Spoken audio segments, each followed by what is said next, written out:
тыңдармандар. Ал енді біріншіден бұл осы жерде осы өлкені зерттеген көптеген ағаларымыз отыр, замандастарымыз отыр. Әлі де зерттеп жатыр, бұл мәңгілік зерттеле беретін өлке. Бұл жерде жаңағы жеті жұрт келіп, жеті жұрт кетті деген әңгіменің ар жағында үлкен тарихи, табиғи астар бар.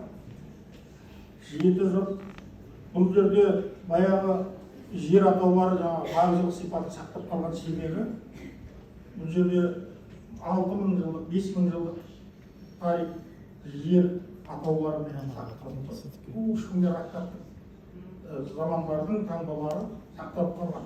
Мен осы халқымның, қазақ деген ұлттың жадына таңғаламын. Бұл себебі адамзат миссия атқан, сондықтан да басымызға көп сынақ, көп дәулет, көп зауал келген халықпыз. Соны сол ұлтпыз. Оның маған мың сан дәлелім бар, оған айтып жатыр. Егер кең отырып әңгімелесетін болсақ. Міне сондай замандардың бізге ғана жасалу эксперименттердің, ғаламдық эксперименттердің әлі де жасалып жатырғаны, бізді тілімізден, дінімізден айыру бағытында жасалып жатырғаны әлі де жасырын қара ағыстардың өте көп болуы, сойқанды ағыстардың көп болуының ар жағында бізден болатын рухани ертеңгі жаңғыруларды болғызбау үшін жасалып жатқан қара күштердің тылсым әсері, әрекеті. Ал енді сол кешегі мыңжылдықтың ар жағындағы түрік тайпаларының атаулары сол күйі сақтап қалған осы дала. Соның ішінде жаңағы өзі айтып отырған Осман дәулеті 623 жыл салтанат құрған, әлемдегі жалғыз империяны құрған жігіттер осы Маңғыстаудан кеткен. Ол міне осы жерде 24 Оғыз тайпасы, Оғыз түрік тайпасының 24 тайпасының таңбалары түгел Маңғыстауда бар. Бәрі осы жерде. Тек қана сол жаңағы қия алып қаласы Сүлеймен Шах Бердіқұлдың әкесі осы Маңғыстауда, мен туған Қараған ауданында Бегілі Қайлы деген жерде туған. Бегілі Қайлы деген Қайлы бектерінің қонысы деген жер. Қайлы деген қоныс ар жағында. Мына жерде міне отыр, міне Оңайбек ағалар бір жерде бәрі отыр. Жаңағы әлсалған Айбүлге дейінгі бәрінің ата қонысы Жыңғылда, Қарқын деген жерлердің бәрі тұнып тұрған. Мына жерде Баянды деген ауыл, сол Баянды тайпасының аты. Қарқын сол тайпалардың жағындағы жаңағы Аусары, кешегі Иранды билеген Иран шахтың бабалары, Нәдір шахтың бабалары, Аусары тайпасы Маңғыстауда қоныстаған бәріне.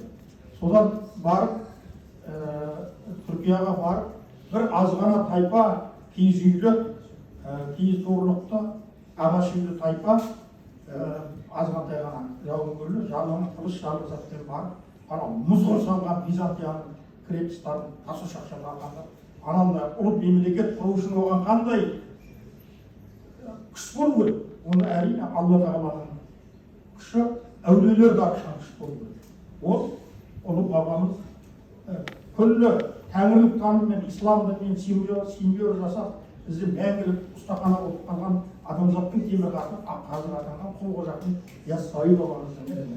Ол кісінің 360 шәкірті болған, 3 жерге жіберілген. Біреуі Түркияның Коня қаласы, Қожа Ахмет Фатих деген әулие, Құтып әулие, қазір ол жерде олардың жаңағы бабамыздың лақтырған асатаяғының түскен орнына, қоршау белгі орнына түріктер тарихын жазып тұрған. Біреуі көндіргеніште Қожа 1223 жыл дүниеден өткен Нәжмәдин Күбра Рахметуллаһи бабамыздың бастаған 360 әулие бұл көндіргеніште. Біреуі мына кеше ғана асы берілген Маңғыстауда Мұса, Шопан ата қойдың бірі, Қожа Ахмет Яссауидің 6 халифасының бірі, Шопан ата бабамыз бастаған 360 әулие. Бұл жерде Қожа Ахмет Яссауидің бірнеше халифасы жатыр, халифасының балдары жатыр, өзінің туысқандары жатыр, туған ағасы Садыр Шерифтің балдары Дәнішпан ата бастаған. Сондай бұл сол ұлы іліміздің берілген топырақ. Бұл Алтын Орданың жүрек қазаны болған аймақ.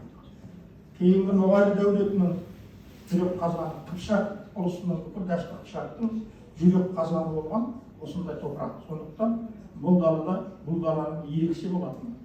Бұл дала сондай-ақ көне түркілік, міне саздар, күй саздары, науайы күйлерінен бастап, кешегі Шыңғысхан заманындағы Найман Кетбұға күйлері. Наймандардың өздері біреуін де білмейді. Біз сол 12 күйін сақтап қалғанбыз.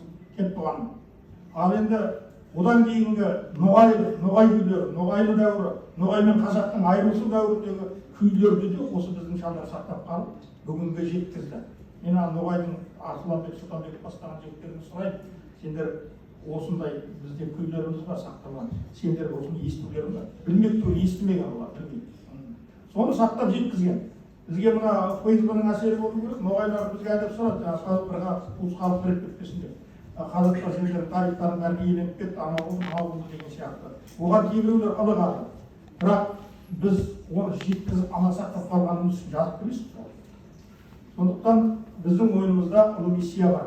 Оны осы ұрпақ мойны атқарады иншалла ертең.